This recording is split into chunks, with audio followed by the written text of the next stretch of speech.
Welcome to the People's Revolution podcast. This is a space where we share stories from activists around the world. We hope that these stories inspire you to act locally as we share globally. I don't have a problem with you. This generation, look around, there's nothing left to do. Liberation, take one final step and then you'll see the complications. System don't belong to you or me.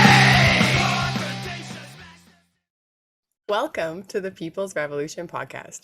We're going to start today, as always, with a land acknowledgement. A recognition that we are on stolen land is not enough when the genocide we call history still continues today and is reinforced by the daily lives of those unaware. Residential schools only closed their last doors in 1997, but the mentality of the residential schools lives on. White people imagine living in a place that not only normalizes genocide, but actively covers it up. We don't live here because a peaceful treaty was signed. We live here because white people before us brutally pushed their way in. This includes our current government, RCMP, and church, and we need to acknowledge this and the harmful systems it brought with it before we can even attempt to create reconciliation.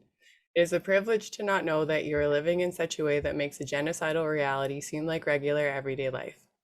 I would still like to recognize the stolen land I'm speaking from is rightfully the home of the traditional territories of the Blackfoot Nations and was forced to be the home of Treaty 7.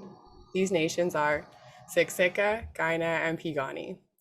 In these spaces, the Siksika people lived and practiced their oral traditions as far back as existence goes. Treaty 7 was signed on September 22nd, 1877 in a brutally unethical way.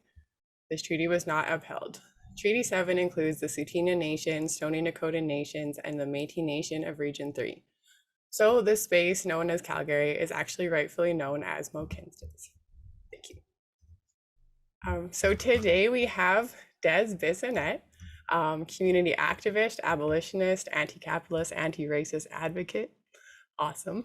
So excited to speak to you. Excited to be here. Also, that was such an incredible land acknowledgement. I absolutely loved it. Usually they're pretty like milk toast treaty acknowledgements, very classic, no action behind it, but yours is great. I love it. Thank you. I got lucky. I went to a friend's class that taught me how to make them, and so very, very lucky to have that friend. That's awesome. Yes. I'm so excited to speak to you. There's so many levels to this conversation, and there's so many things I want to ask you about. I feel like I'm going to chat your face off. Awesome. Well, I'm excited. Let's first talk about you, like the backstory to your activism, kind of what brought you here. Just for people listening, you ran for the NDP. You are still in the NDP, but you're not platforming the NDP. No. It's going to be an interesting conversation, I promise. Yeah. So I'll kind of go to a background of myself. I grew up in rural Saskatchewan. I'm a rural person. That's been kind of my little stomping grounds my whole life. I live currently in Lloydminster in Treaty 6. And so it's a little bit of an interesting community. So we're on the border. You can live in Saskatchewan, work in Alberta, live in Alberta, work in Saskatchewan. And it's really unique because there's lots of different rural communities that use Lloydminster as a social hub. And so this is kind of where I got my start. I've always been a little bit of a left person. My family is pretty... they voted green their whole life, but only because they wanted weed to be legalized. So if that tells you anything about my parents, they're pretty chill. My mom is Métis, and so I have that cultural behind me. And I grew up learning stories of our resistance against colonialism, hearing stories about, my ancestors quite literally fighting against the RCMP and shooting at them in order to secure, my land rights now, which unfortunately, we know how that story goes if you know anything about Métis history. I still believe the government owes me 240 acres, and I will get it one day. But yeah, so, I grew up with this kind of left setup and didn't really start doing much into activism until like 2019, 2020, when I kind of really started to walk away from evangelical work that I was doing. I was doing youth work in an evangelical space. I wasn't feeling super right. And then I ended up getting the opportunity to join the NDP just as like an EDA member, which is a volunteer position. That ended up making me be part of the group that's founding it. And I'm now the president of the EDA for Lakeland. And then we had a candidate who stepped away. And so the party asked me if I would step up into that for the 2021 election. At the time, it was like April. And we were just talking about the expectations. And it was like, oh, it could be any time between now and 2023, who knows? Which was really stressful and ridiculous. But yeah, I ended up running for them. And since then, I have been part of a lot of different really cool things. I am a national political council member for the Democratic Socialists of Canada. I still do some NDP work, kind of mostly admin stuff for Lakeland, chatting with community members, kind of learning what they're going through and trying to advocate for them, doing stuff with Lloydminster and Vermilion for equity with Tigra and Brad, who are super fantastic. And currently right now, I'm just learning mostly about Métis politics, which is something that I kind of just absorbing in general. So what kind of led you to say yes to running, being an abolitionist and having the beliefs that you have? Yeah, that's hard. Because the NDP is pretty, like, I would say center left, or like a little bit lefter than that. And I feel like I've got some pretty lefter beliefs, maybe even radical by their standards, especially on abolition. I actually think in the NDP policy book, when I was first joining up, had increasing funding to the RCMP and having increased funding to the police, which was something that a lot of grassroots activists in the NDP were trying to fight against. And honestly, like those people, those grassroots activists that I was coordinating with, who are from all over Canada, who are in different EDAs, not really people who were staffers or, MPs, people who maybe had ran, but a lot of people were working behind the scenes. Those are the people who made me feel encouraged to run for the NDP, because even though the face of the NDP doesn't always look as progressive as maybe I would have liked it to be, I know that there's people who have that spirit there. And I also find that it's really fun to challenge people to adopt that spirit. And so maybe it's just the Gemini in me, but I liked the idea of being part of the people pushing them a little bit more left. Maybe not the person, I'm not like looking for spotlight or anything, but I love being part of that community and that group effort to try and create something better. Do you feel like some of your beliefs and values were represented in the NDP, or are you just feeling like it was kind of the people that are trying to push them forward? I think I do. I share a lot of values with the NDP. I think that they have their heart in the right place on a lot of issues. I definitely agree with things like pharmacare and dental care.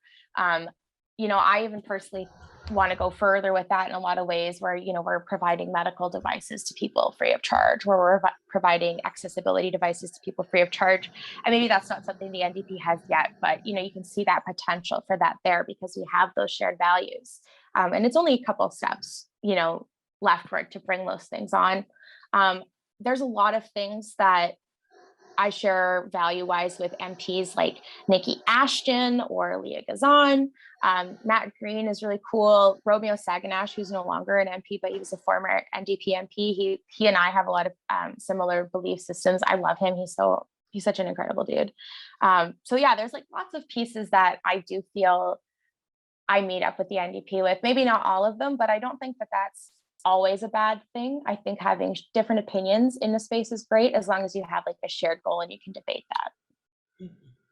Was there an NDP choice in Lakeland before you? Yeah, so there have been a couple of different candidates. I had actually spoken to one of them over the phone during the election and sometime after.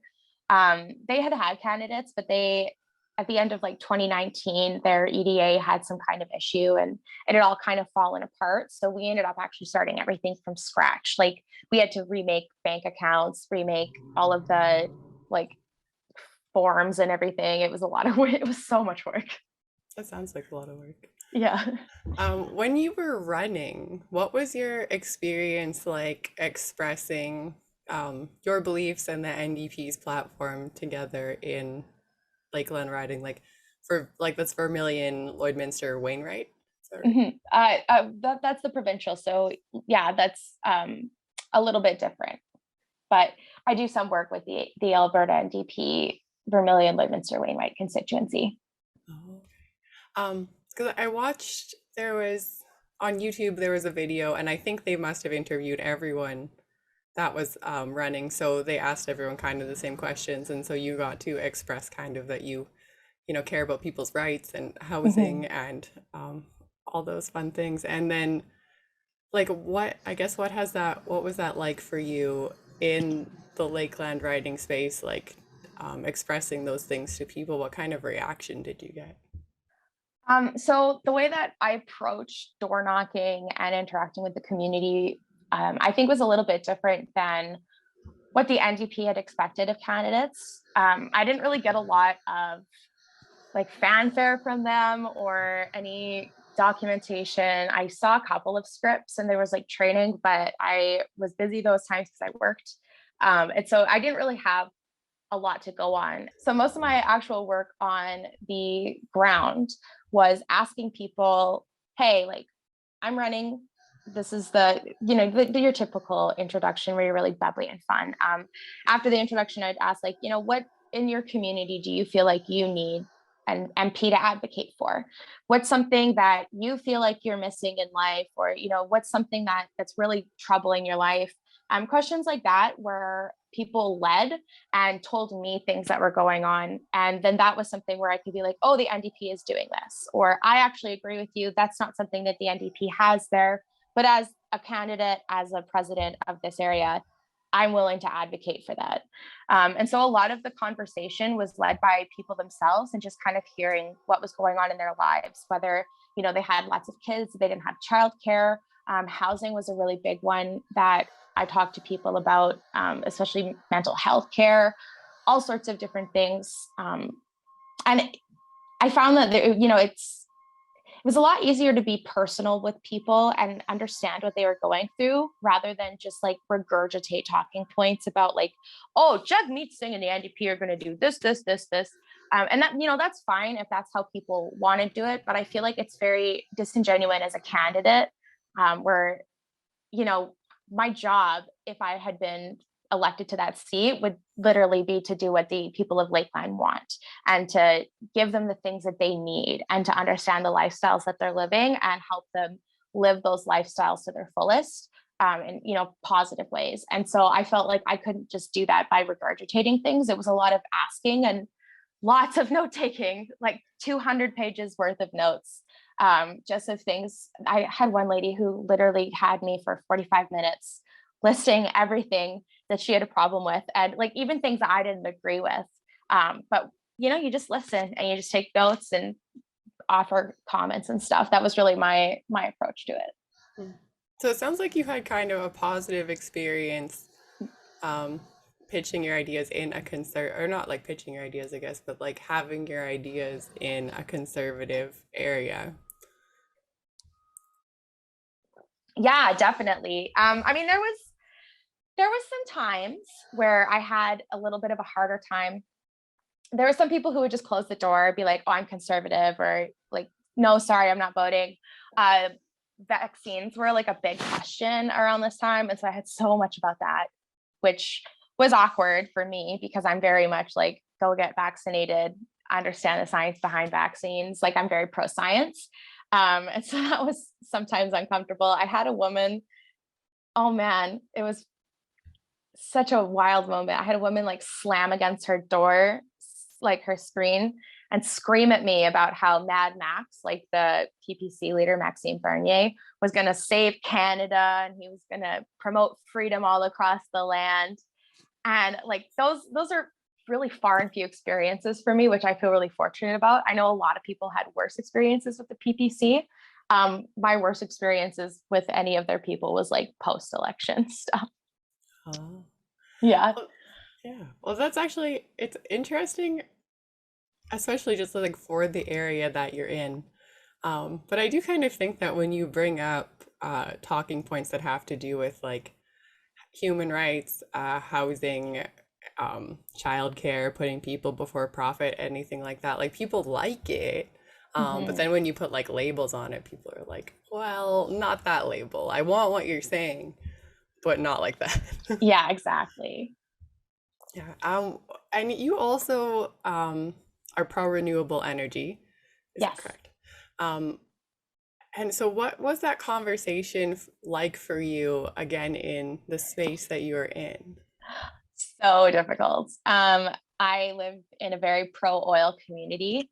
My partner at the time of the election actually worked in the oil fields as well. So he was a roughneck, I think is the position is called. I'm so unfamiliar with them, which is bad because I was like really talking up like, oh yeah, I totally know stuff about the oil field.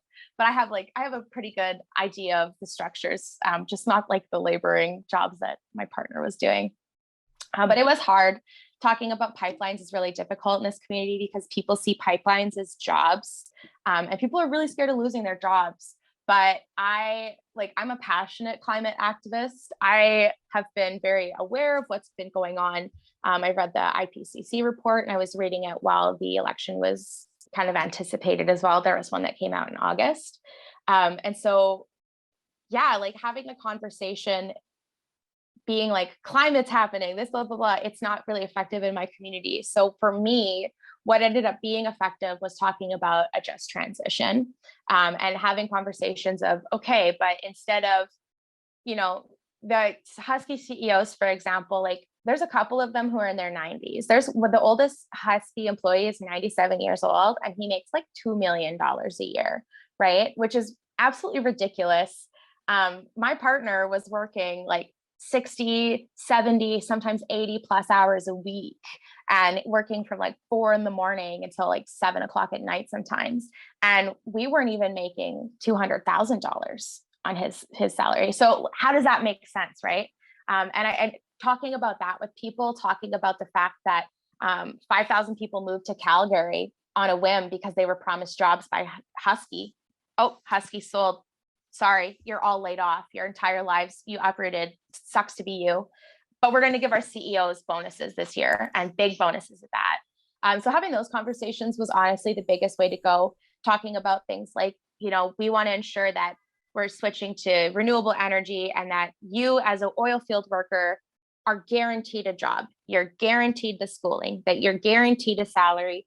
And that's really honestly what was effective with people because people are just scared, and when they don't understand and when they don't have someone who can explain to them what their actual viewpoint is and what the solutions that they want to propose are, they just see, I want to get rid of your job, and that's all that they want to accept. And so that's really hard to break through, but when you do, I found it effective. And I even now, like having conversations with pro oil business owners, like eventually you start to kind of, oh, but this isn't as good, maybe you should do this instead. And people are really receptive, the more that you kind of work with them. Hmm. Yeah, like the narrative of like there will still be employment for you, but then like people would assume that their companies would just abandon them because That's what what they else would do. be yeah, it's the norm. So that's the expectation. So that is a really good way to go about it.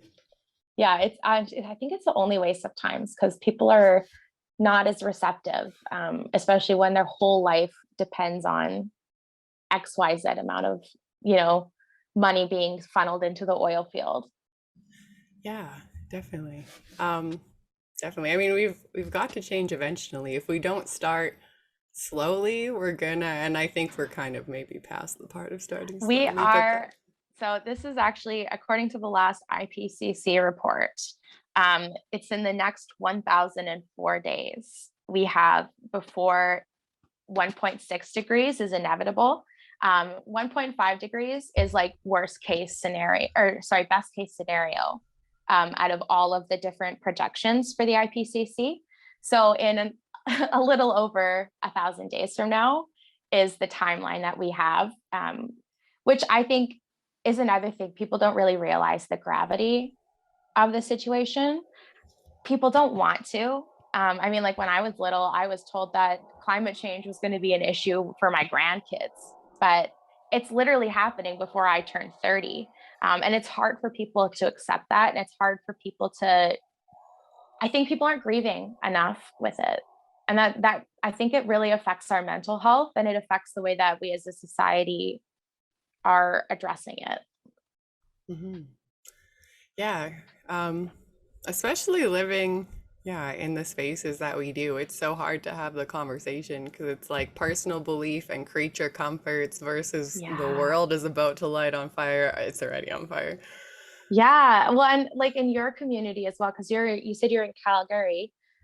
Like you're built on a floodplain. I don't know if people in Calgary who are extremely pro oil and don't believe in climate change realize that like that area is prone to seeing these consequences.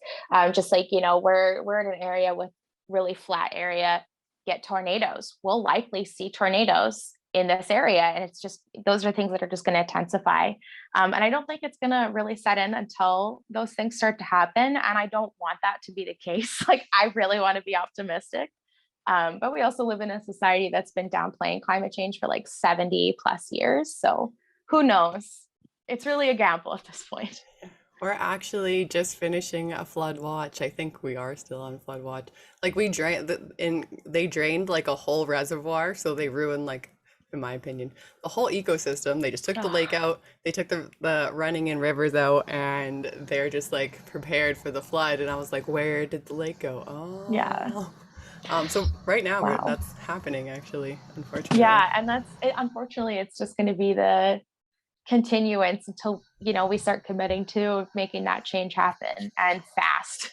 I know that the Alberta NDP, after a few conversations with some grassroots activists, changed their timeline to 2035 net zero. But 1,000 days from now is March 27th, 2025. And so when we were at the last council meeting in person in Red Deer, I ended up standing up the mic to say to Rachel Notley at like the date at that time, I think it was 1,012 days.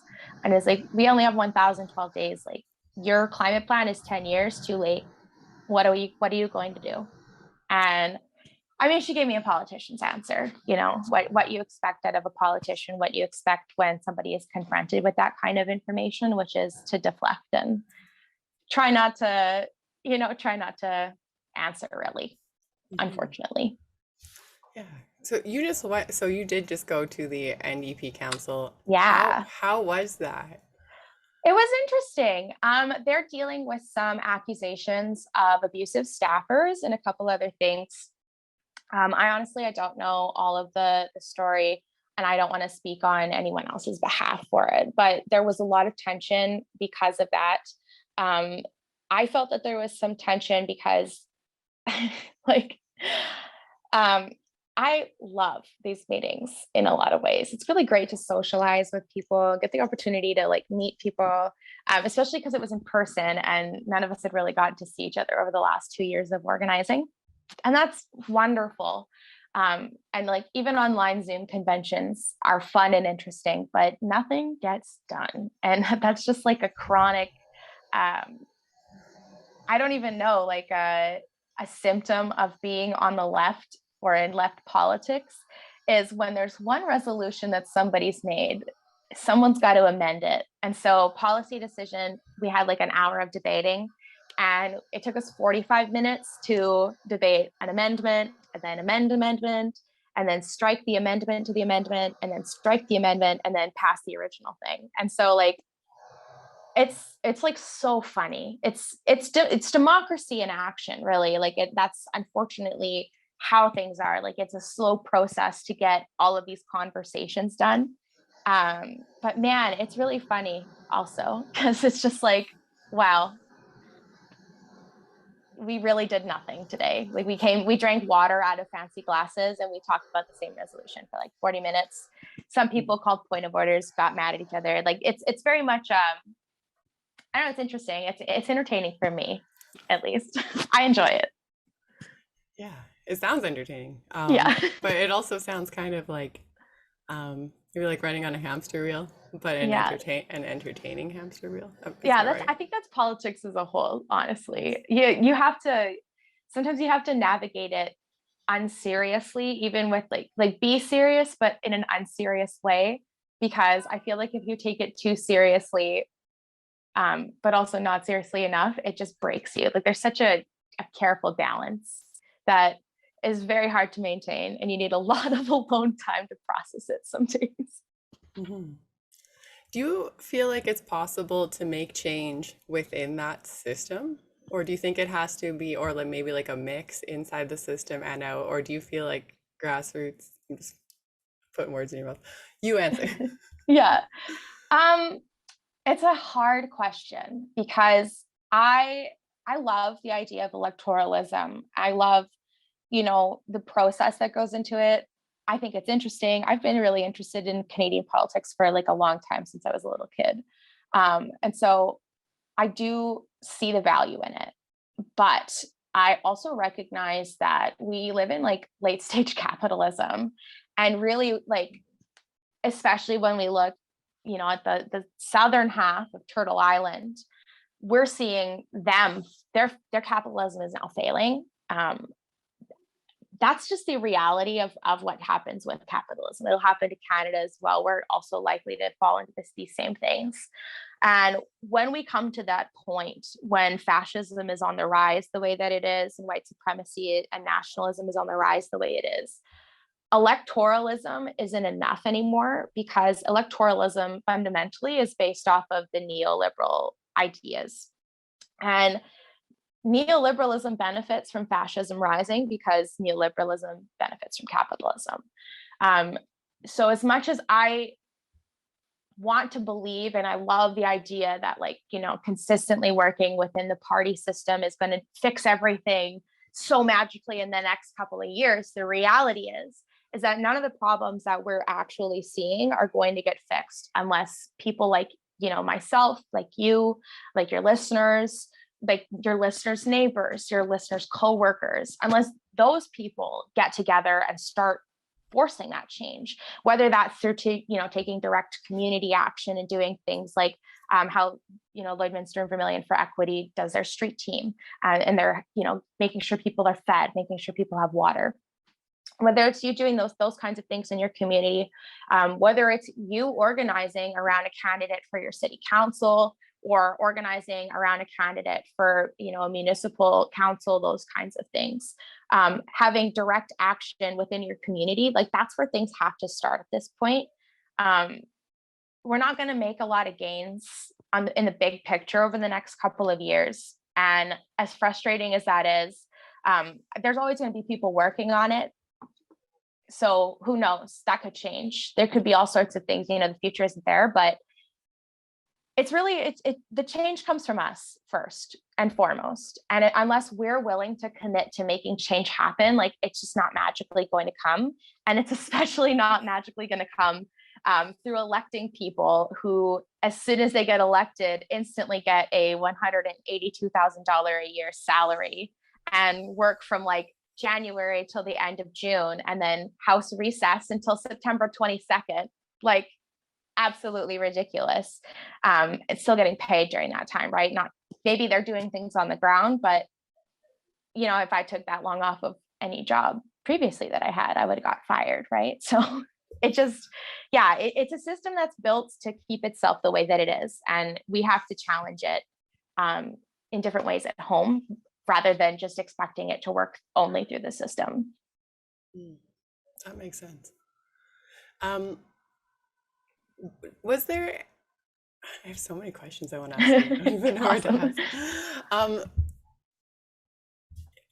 Was there like particular points when you were going through your first part of running with the NDP that you were like, oh shit, maybe this was not for me? And then was there particular points that you were like, oh my God, I have hope? Yeah. So I think one of the hardest things for me to really that I struggled with during the election was the situation with the BC NDP and Wet'suwet'en. Even before the election was called, when candidates who had been acclaimed or who were in the process of acclamation, we were having meetings, it was a point that got brought up a lot, and that I was really, really insistent in talking about. And I actually, like, because we were asked not to talk about it, because the party is dealing with it. I ended up making a second Twitter account so I could tweet about how mad I was, just because I had to tell somebody, but zero followers or whatever. It didn't really matter, but it came out into the void, and that was enough. And so that was something that was really hard. But the nice thing is that we've made a lot of gains on that, which did give me hope in a lot of ways, again, with grassroots activists. The Alberta NDP, we officially passed in a online Zoom convention meeting. We passed a solidarity with the Wet'suwet'en people motion. And so we condemned John Horgan in that, and he was named in it. We named him in our debates. We had people call some point of orders on us saying that we were being rude, but if you know Robert's rules, that's not really a point of order. So it didn't get held, which was nice. I had a little chuckle at the lengths people will go to for that apologetics. And that's really all it is they don't want to hold the spotlight on it because they don't want people to talk about it, because then they have to change it. And again, the system isn't meant to change. And I think the NDP was honestly embarrassed at being called out about this, because it proved that they had hypocrisy points, right? I was here in these meetings where we were talking about how we had the most Indigenous candidates out of all of the parties in the election and how awesome it was. And we're going to have a victory fund for all of our Indigenous candidates. Meanwhile, the BC NDP were telling the RCMP to point assault rifles in the face of Indigenous land defenders. And if you can't see the hypocrisy in that, and you can't see why, as a candidate for the NDP who's Indigenous, I would be frustrated with that, you're just not paying attention to it, right? And I think that was something that they were intentionally not paying attention to, which was really hard. Some of the things that I really did love, though, is, again, just those people that are in there. There's those grassroots people, and a lot of them have been leaving now, which is an incredible loss for the NDP, because there's people who I met who I can genuinely see being leaders in the future of Canada and so-called Canada, Turtle Island as a whole. And they were working with the NDP, and they were doing really good things, and the NDP really harmed them and really burned them. And it's man, some of these people, I'm so serious when I say that someday they're going to be those really great leaders. Shout out to Amy Norman. She is an incredible Indigenous advocate, and she actually ran, so she's from St. John's, I think, is where she's at. She's in Newfoundland. She ran in the federal election, but right before the federal election, she ran in the Newfoundland provincial election, and literally had a week off in between. And at the same time, she was doing protests. She got arrested for protesting, total badass. And those were the people who gave me hope in the NDP. She's still part of it, thankfully. I think I haven't seen any change on her social medias, but they have so many really great leaders. Brie Gardner, Jess McLean, people who are really incredible, that made me want to stay in the NDP, because I felt like they had things that made the party better, if that makes sense. Mm-hmm. Do you feel like there could be, and this is an interesting question, one that I've been normally a no on, but back and forth, my opinion does not matter right now. Do you think that there could be a more leftist option that could kind of spring up with the kind of people that you're speaking about? I don't want to say too much, because I know that there's conversations that go around amongst a lot of people. Sometimes it's more of a, oh, I wish we had our own party. And sometimes it's something that's genuinely serious. I see it as a possibility. I would be interested in seeing how it would go, considering just how, especially in the prairies, especially for a federal party, we have the Mavericks, the PPC, we see how their results are. But again, we see how they're doing, and they're kind of just whatever. So I think anything's possible. I personally like the idea of a new left party.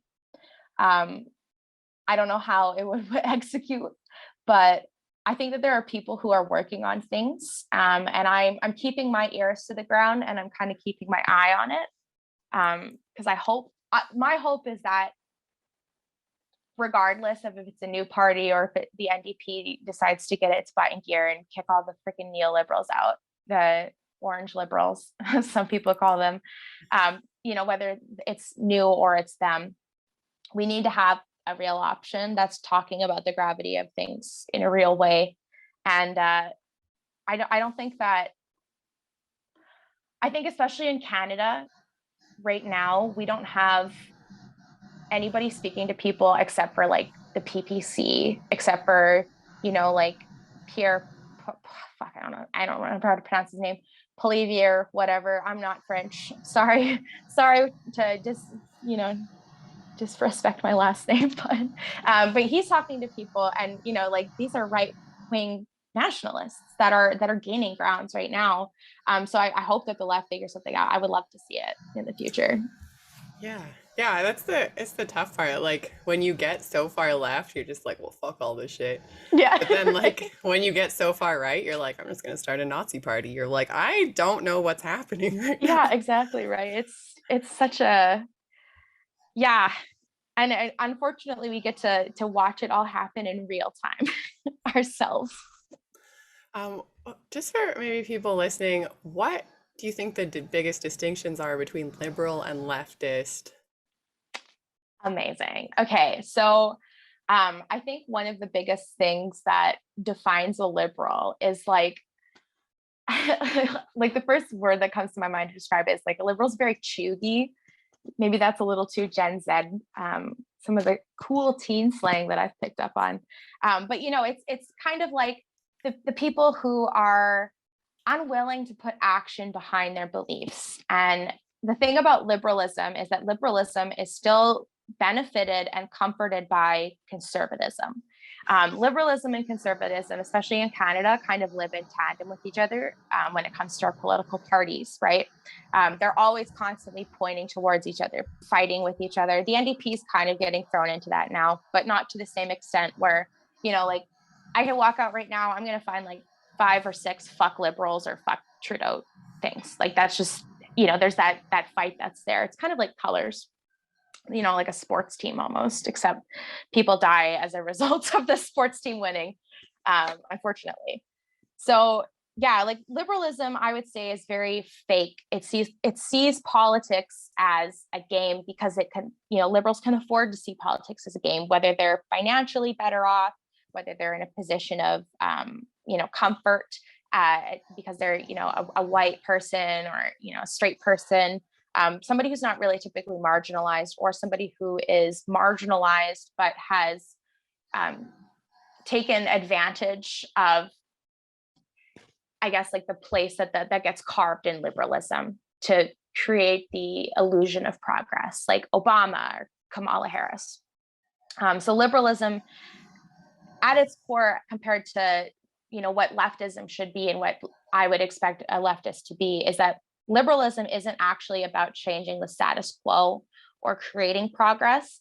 Liberalism is about stalling progress as much as culturally appropriate. So the culture decides where to go next, right? And it only goes so incremental. Whereas with leftism, there's a really strong moral compass there. There's a lot of action behind it, or at least there should be. If you're a leftist without action, you're a slacktivist.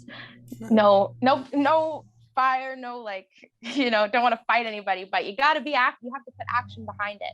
And that's one of the key things about being somebody who identifies as a leftist, is that you recognize that there are problems, and whether you've taken that under a lens of socialism, democratic socialism, social democracy, communism, anarchy, whatever you've taken that under, you have to act on it. You have to be dedicated to it. And most importantly, I think the difference between liberalism and leftism is that at its core, liberalism is really about the self. Liberals love to make themselves feel so good, like I'm with the cause. I'm posting a black square on my Instagram one day. I'm hashtagging about this thing the next day. I'm going to post, my Facebook picture is going to have a different banner on it every week, depending on what bad thing I can, talk about to my friends and be like, oh, that's so horrible. Glad we don't do that in our country. Or if it happens in your country, glad my family isn't like that, right? Whereas leftism is about everyone else around you, caring for the people around you, making sure that they're, set up for success.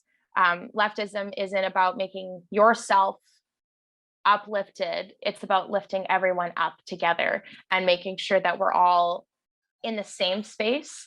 And liberalism really prevents that because it's about that selfishness. It's really inherently capitalistic. Yeah, I love what you're saying. I do. Thank you. I've kind of seen this with a lot with like, I know COVID's like a hot topic. I don't want to have like a public opinion on it, but what I see is that like people miss the community care part fully. They're just like, well, this is me and this is what I want. Where it's like, well, but you never, you know what? Never mind. Yeah. Like the community care part is the part. Like it's that you have responsibilities in it and you have like it, putting that before yourself is important, and it's not like a slight on yourself, and it's not like in any way detrimental to yourself. It's actually like the way that you're supposed to.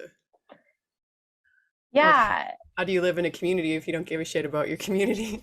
Yeah. Well, and I think that's exactly right. Like there's a difference between what your personal rights are as an individual, right? Like we all have rights. Absolutely. We have, the rights to our own body autonomy and those things, but we also have responsibility to our community. And so, for the anti-mask argument where, well, it's my body and I do what I want. Well, the difference is when this is affecting everybody else. Even though you have the right to do whatever you want with your body, you have the responsibility to make sure that everyone else is taken care of, right? And I think that people have really lost that responsibilities. And I think that that's, again, it's a symptom of capitalism. It's a symptom of everything being sold to us, because everybody on the block has to have their own lawnmower instead of one person having a lawnmower, because then there's more profits for the lawn mowing company, right? It's the same kind of idea that filters into every little aspect of our lives. And it creates us into these individualists who are very much focused on what I can do rather than what I can do for my community. Yeah, I think it also leaves people in a space of like feeling that they're alone also. So like not being able to rely on your community, which I think just fucks with people.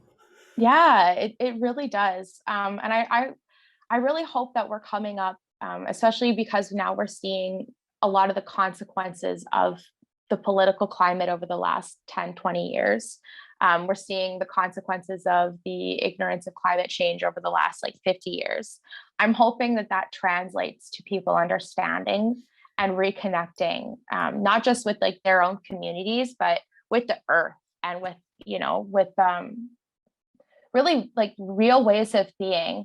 I've been learning a lot about Métis politics, like I mentioned earlier, and we talk a lot about Wokotowin, which is the relationship between humans and all living things. There's this idea of the pyramid where humans are on top and we're the dominion of everything else. That comes a lot from biblical Christianity, where we're the masters of everything. Wokotowin is the opposite, where everything is above us and we are the caretakers, the custodians. We're the youngest brothers of creation. We were created last. And so we have to learn from everything else around us, the oldest creation being plants and animals being our older brothers. And, we're supposed to absorb those things and care for them. And I think that we're coming up to a time where everyone's going to have to really come back to that in order to survive, whether they're Indigenous or not. I think it's good to pick on those lessons because Indigenous people have been caretakers of the land for so long. And really, I personally believe that Indigenous people are going to be what brings us out of the crisis that we're in ultimately. Yeah, if there was a way to just put a vote in for land back, I think that it would get more votes than the NDP. I'm just saying. Oh my gosh. We during one of our conventions, there was a group that had tried to put land back in the constitution of the NDP and have it pass as a policy. It unfortunately never made it to floor, but there are people who are in the system trying to get that to happen, which I am forever grateful to them. That there's that push is happening. And I honestly, maybe I'm just, again, like hyper optimistic and I want to believe like everything in the world's going to end up fine. But I believe in my lifetime it's possible, and that it's something that, maybe I'll be an old woman when I see, hopefully not. I'd like to enjoy my life land back, but I think it'll come. I genuinely do. Mm. I feel like you've kind of answered this already, but what are the steps that you think people can currently take within the current parameters that are available to attain real change or at least head to it? Yeah. So number one is connect with your community members. Find people who are like-minded like you, and with them, start creating tangible solutions to problems that you see. Whether it's like, if you live in an apartment building, look into tenant organizing, look into creating that union of you and your tenants so that you can protect yourself in housing. Do things for your community, whether that is like, go out and pick up litter to make yourself feel better and drop seeds, or start doing organized guerrilla gardening where you're literally planting food places. Make those minor choices, learn to embolden yourself. And then from there, take that forward. Once you've built those bases, you have your allies. Really, you're going to be able to do so many things that are going to make tangible change in your life, that are going to make tangible change in the lives of your community members. And you can always translate that later into bigger things. If you're a socialist or under that socialist banner like myself, you can join the Democratic Socialists of Canada. I can vouch that they're a fantastic organization, and I've enjoyed working with them, especially as we've been changing some things. The new NPC, really pushing for that socialist aspect. You can join those international movements, organizing, joining if you want to join a party. I encourage it for the fun aspect and the experience, because there's definitely a lot to Canadian electoralism that I didn't really understand. And oh my gosh, trying to navigate Elections Canada paperwork is like pulling teeth. It's so bad. But you learn these things and you understand how things work, which is really, really valuable. But most importantly, I think like just doing things that are real and are tangible, and protesting, and then taking people that you meet there and organizing further. Like that's what we all need to focus on, if you're any sort of left. And that's where we're going to see success in creating those community ties. Unfortunately, as amazing as doing all of these electoral politics and building up on them is, when you're just a name in politics, that really doesn't mean anything, right? But if you have those community systems built in place and you feel like politics is somewhere where you need to go next, you've already got that. You already have your reputation with you. You have something to build up on, and you can take that forward with you and keep building it up. What do you feel like ending social injustice would look like? Land back, number one. I think that social injustice is going to end when the people who are most marginalized are the people who are fully able to be in control of what's going on in our social systems. And that, I think, in Canada looks like Black and Indigenous women taking the lead in our leadership positions. Like it's hard to say fully, but I know that the end of capitalism has to come in order for any kind of real change to happen, because all of these things are based off of capital and the ideas that come behind in capitalism, of ownership, of trading to gain benefit, to gain status. Those barriers really have to be eliminated, before we can take a genuine look on everything else. So when I think of what does it look like, what does the end of social injustice look like, it looks like reconciliation happening through land back. It looks like reparations happening through land back as well, like all of these things being returned to people, workers ownership, and just that like we just have to get rid of capitalism. That's really all that's really all I could think of is like getting rid of that is where the start comes from. What do you think the biggest misconceptions are, of kind of the movement that you're speaking of? There's so many. it's hard to pinpoint any that are like the really big misconceptions. I think people don't really understand, like, especially when I talk about abolition, I find people are always like, well, what about these people who did this wrong and this wrong and this wrong? And I think that people have a hard time understanding these social ideas that we're pushing for because they can't look outside of the lens of the society we live in. And so I think that creates all of the misconceptions that are around any kind of left idea, because people are looking through a lens that exists only in the patriarchy, exists only in a colonized nation. And we're talking about ideas that blast those barriers away. And so for some people, it's really hard to visualize anything else because they're going to immediately ask, well, what about this? What about this? Well, that doesn't exist anymore. Well, it has to.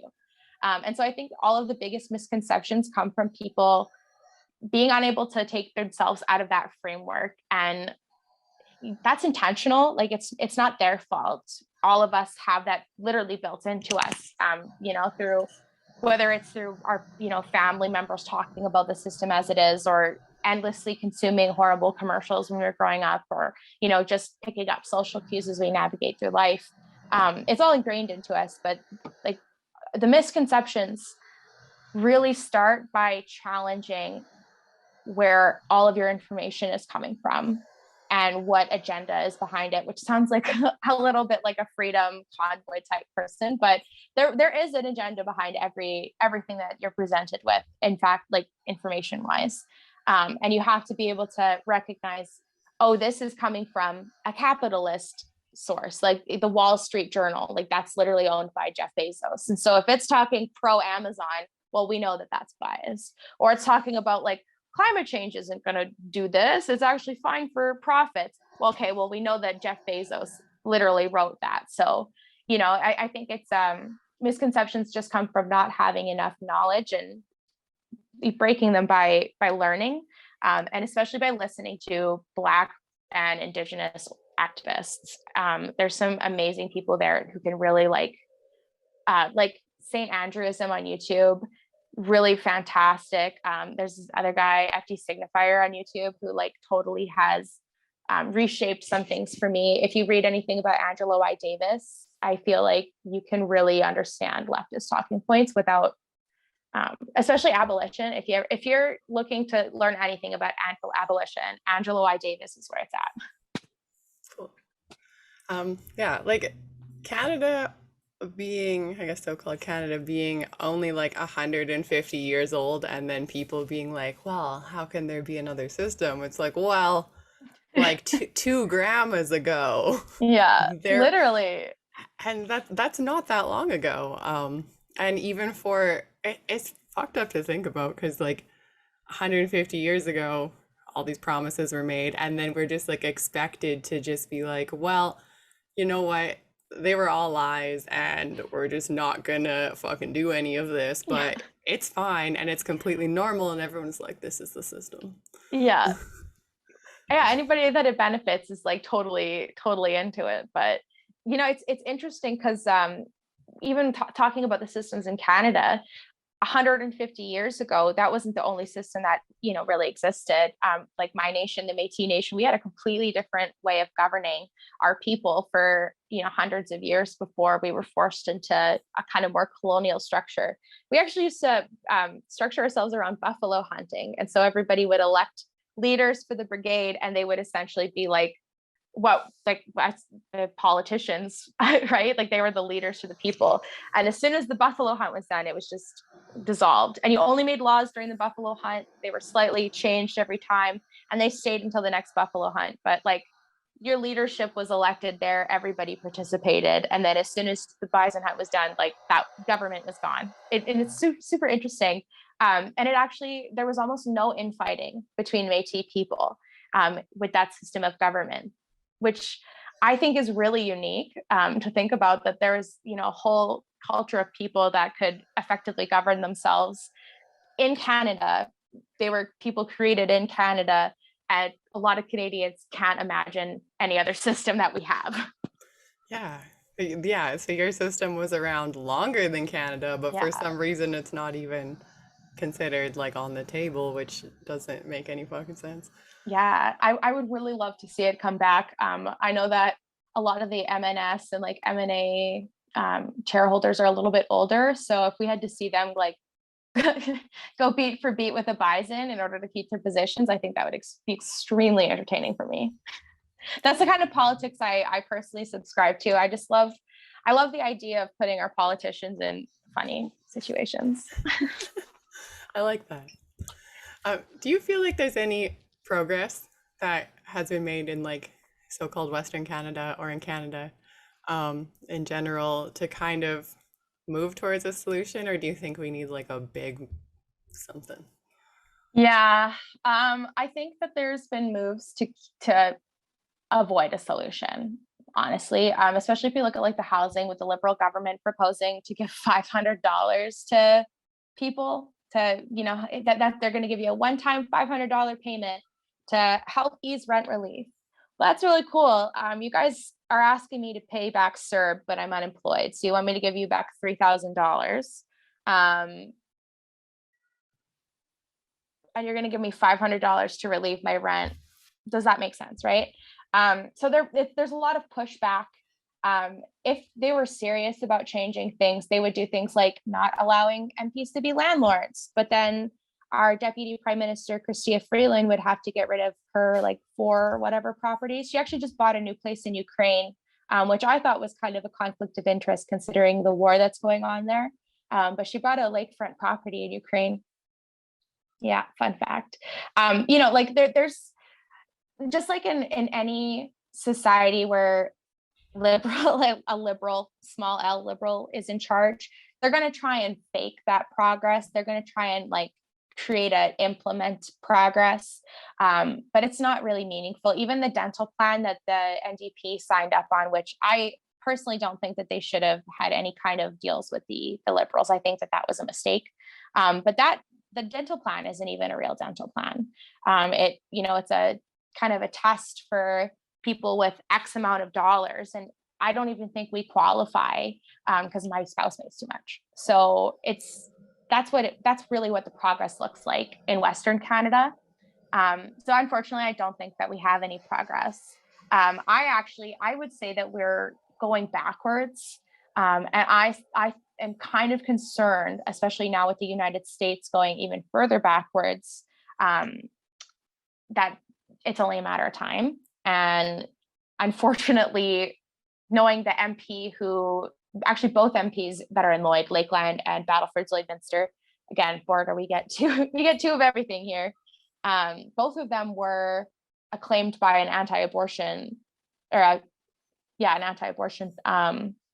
group that's like super Christian. They were both acclaimed as like perfect 10 rating. So we know that there are people who are looking to take us backwards, and they're already in positions of power, and they also have pensions, and we're going to pay them for the rest of their lives, whether they keep that position of power or not. Yay, Canada politics.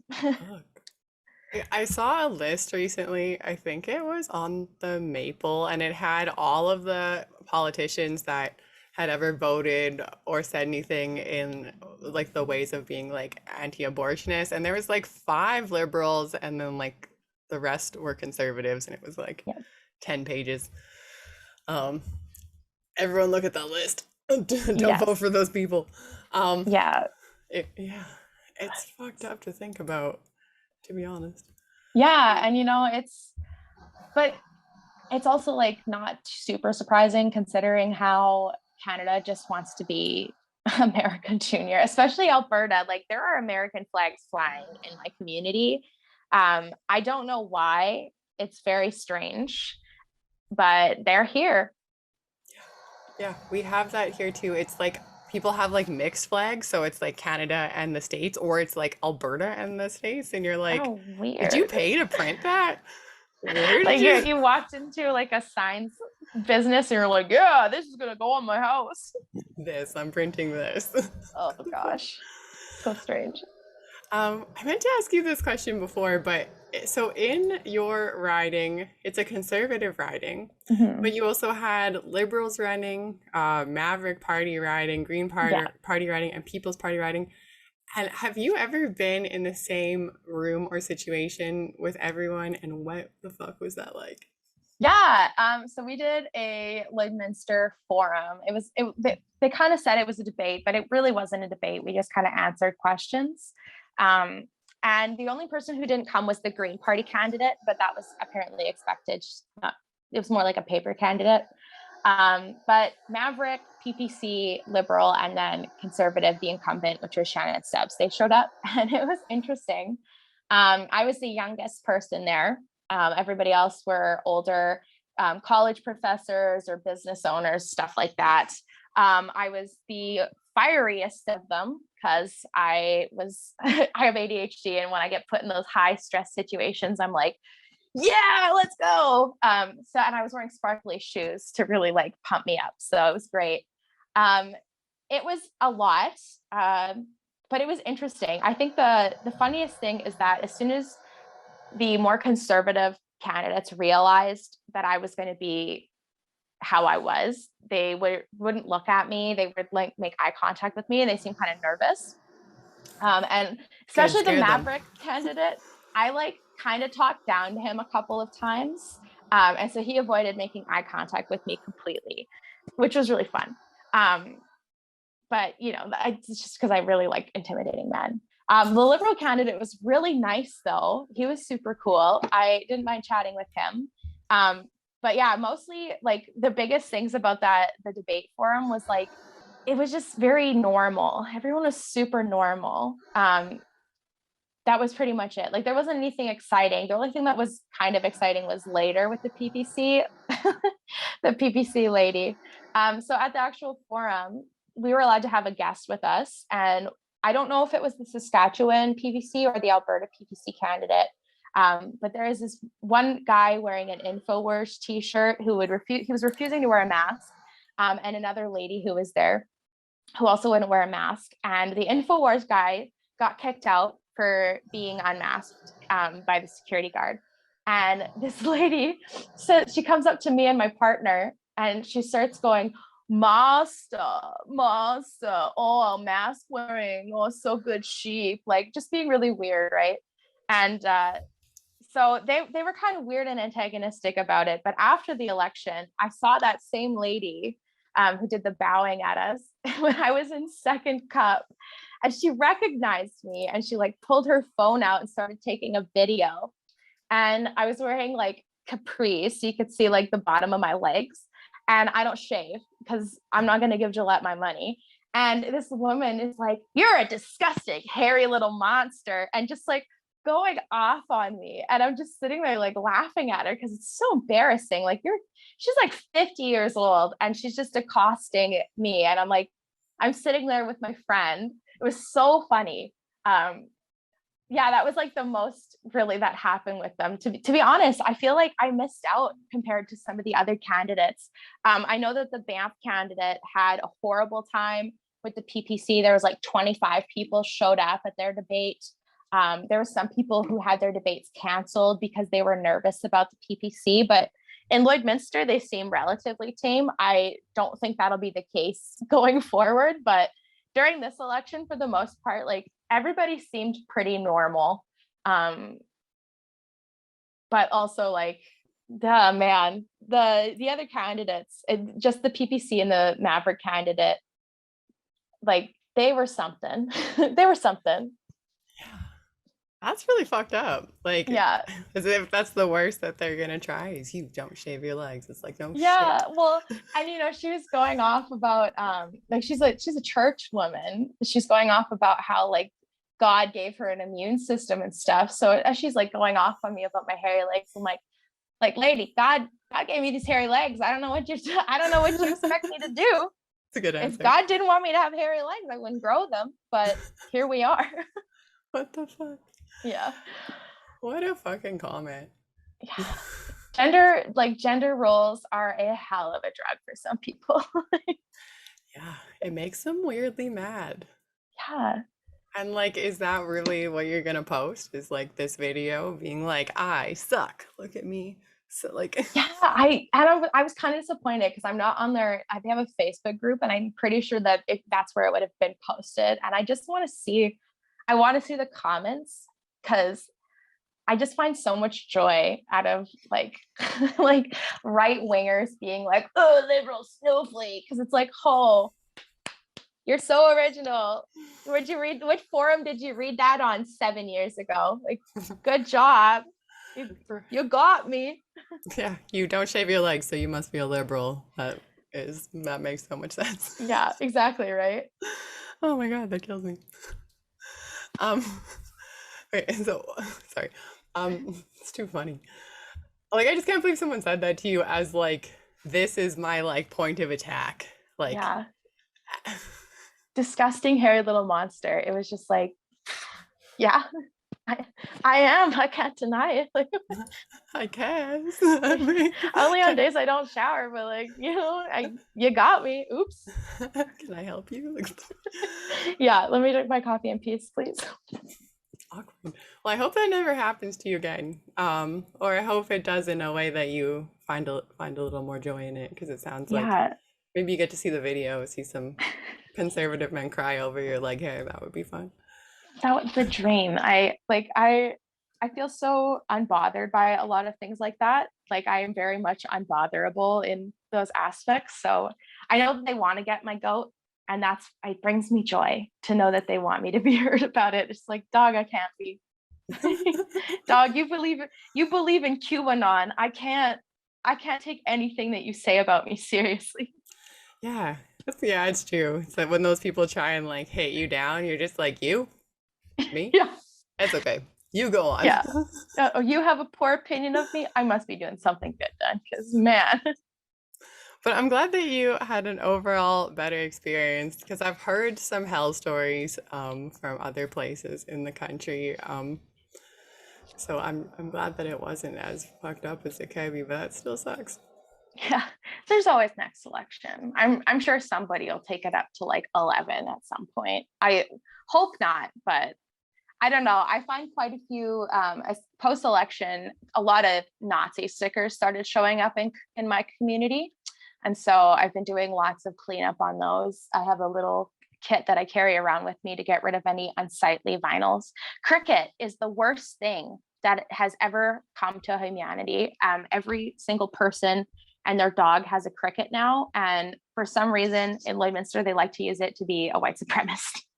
I'm suing cricket. This is my official attack on cricket. No, in Calgary too. Like I have seen a plethora of Nazi stickers, White Lives Matter stickers, and then the funnest part of that is that because they went around putting like make white baby stickers everywhere, Gross. and then someone wrote, "Stop making white babies, kill white supremacists," and the fucking Calgary police were like, "This is a hate crime," and I Oh was my like, gosh. so because it said kill them, and I was like, but have you seen the 100 other stickers? Ugh.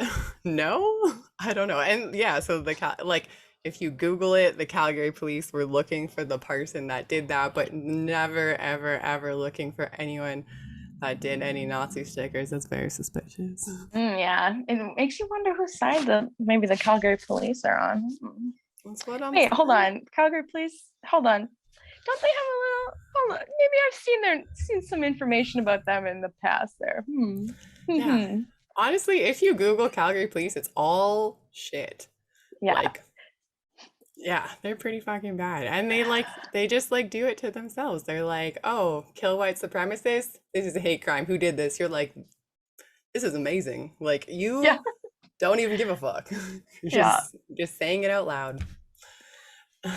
And like the articles could have mentioned and the police could have mentioned anything about like the lead up of months and months and months of white supremacist stickers, but instead they're like, who wants to kill white supremacists? Where are you? We need to protect white supremacists. I know. Like Ridiculous. it's That's the state of things though. And that's a reminder that police are not here to protect us. They are here to protect property, and they are here to protect the dominant ideology, which unfortunately is white nationalism. it is. It fucking unfortunately is. Yeah. Um ugh. How do you think that people can help or get involved, not just in like I guess in like the terms of like getting excellent people like yourself into government to like make actual change, to which like I know people may have heard me argue publicly against this, but just because I don't like I think it still could still happen, you know what I mean? Like Mhm. I'm not going to throw it out the window just because. Yeah. So don't listen to things I've said in the past. But like, what do you think, or even just like people, how can people help? Just like in general, if they're like a person like me that's like fuck politics. And to be fair, just so Mhm. everyone knows, I have voted. It hasn't been often, but more recently, people have talked me into it, and so I've been doing it, guys. I've been doing it. But anyways, that was a long-winded way to ask Yeah. you, how can people help on either front? Um, I think if you want to do a really good thing that you can do in politics, like you said, you had people who convinced you to vote, right? Like I think if you are a voter, this is actually something I think none of us really talk about enough. But if you're a voter and you have non-voter friends, talk to them about it and don't be an asshole. Because I'm sure that you've had in the past if people have heard that you don't vote, they're like, but what? Why don't you vote? That's you're right. You're supposed to do it. It's what you're supposed to do as part of society. Um, and the honest truth is like, even as a politician, I didn't convince enough people that I was worth voting for, and that's what your job as a candidate is, right? Is to be worth being voted for, and for people to want to vote for you and to want to vote because they know they have faith in things that they can change. So if you have non-voter friends, talk to them about it. Come to them with love, instead of being, feeling uppity because you voted and they haven't. Ask them why they don't vote. If you guys can get behind a candidate that you like in your area, or get into working to find somebody to encourage people to vote, that's really awesome. It's actually surprisingly easy to get involved with a party. You just send them an email. If you're already a member, almost 9 times out of 10, you can just go onto their website, send them a message being like, I'm a member, there isn't an EDA in this area, or I'm looking for an EDA, and you can get involved. Especially with the NDP, if you're in a rural prairie community, they have not very many people. And if you live in Lakeland, I would love to have you join the NDP EDA here. We make lots of good trouble. We stay within the rules, and we like to be nice because it's important to do that in democracy, but we also love to make good trouble. And so we like to stand up to the man sometimes, which is great. Um, Continuing to do community care, stuff like that, or get involved in municipal politics if you're in an area where you have the means to do so. That's definitely something that I think can create big avenues of change that a lot of leftists don't really look at, to be honest. I think we tend to look big picture or small picture, and we don't look at the mayor's office quite as often. Hmm. Yeah, that was actually the first time I voted was provincial, and the second time I voted was municipal. I've only voted twice. I'll admit that right now, but I'm gonna vote again because of the people that talked me into it. And I Nice. promise, if we're gonna burn down the system, we'll get everyone out of the building first. Yes. Yeah. Yeah, and um, I guess where can people find you in particular? You could find me on my Twitter. I'm at DEEBIZZO, DBizzo. I am a semi-regular user. I do have like Instagram and Facebook, but they're not quite as used. And I think they're all linked to my Twitter. So that's just the easiest way to go. I think I have a LinkedIn, but like I haven't logged in on it forever. So really, I'd say Twitter's the one place you can find me. Awesome. I think, yeah, we need to find more people like you, like in the municipal election or not municipal, in the municipal election I voted in, only 30% of people voted. And then in the last provincial um, Ontario election, I think it was Mhm. the same, only 30% of people voted. And then you got Doug Ford. Um, Yeah. And like Lakeland, we get to check out our like statistics and everything. Less than a third of eligible voters showed up in Lakeland. That's like so bad. And like I talked to people who said straight up that they weren't going to vote, and they gave me all sorts of different reasons. And I personally, I subscribe to the idea that like not voting itself is like a show. for the most part, although sometimes it is things like voter suppression. Like in my riding, Saddle Lake did not get a post. They didn't have a polling station on the reserve. And so they had to travel. I think they had to travel to Kihiwen in order to vote. That's not accessible for a lot of people. So, there's a lot of small communities that had that issue. So yeah, there's a lot of issues around trying to get people to vote. But if the more that you can do too on election day, volunteer to give people rides is a really great way to go about it. If you can have a voting party, I've heard some people do, maybe that's a little chuggy, but hang out with your friends, go vote together. You have the right to have 3 hours off. If you work on an election day, you can go early, all that kind of stuff. But yeah, voter turnout is pretty important in Canada. And yeah, it's something that I think comes from groundwork more than anything else. You can't yell at people. I know they were talking about making voting like mandatory. I don't think that's the right call. It's like, what are you going to do? Punish people? You're going to put people in jail and then make them felons and then they can't vote? Like, that sounds like a dictatorship. Yeah. And most people that I know don't vote because they don't feel like their views are being represented, but people like you are proof that they are being represented. We just actually have to look. And especially if you're riding in places like Lloydminster and Vermilion, there are people in bigger places too. You just got to look for them and find them and sift through. Maybe they're hiding, but everything's worth a shot. If you can't find them, feed them, and people will come to you. And that's, I think, is one of the hardest things for a lot of people to do. It's really hard to have to be the person that takes action sometimes. But like, we are the generation that has to take that action. It sucks. It sucks for us. It's not a fun thing, but it's the reality of, where we're at. And we want change to happen. We're passionate about it.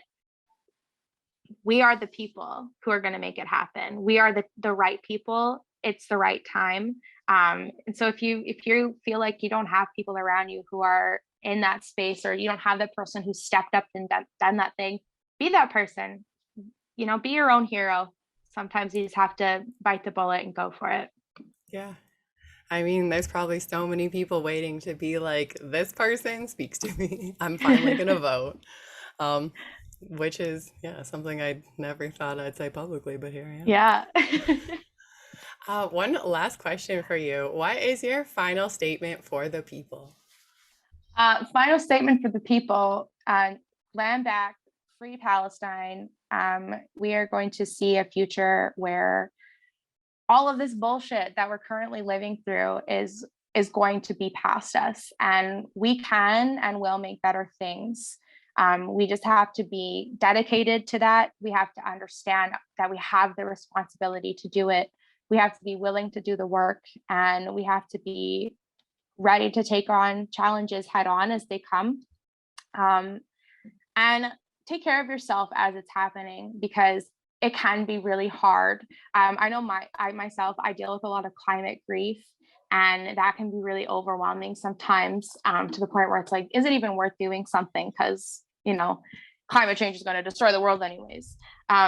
Take care of yourself though, and allow yourself to feel those feelings and harness that to bring you to action.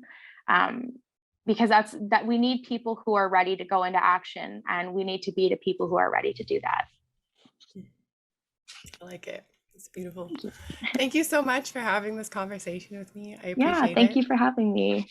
And good luck with everything. Kick ass and keep doing what you're doing. Yeah, I'll try. Thank you. Awesome. Cut.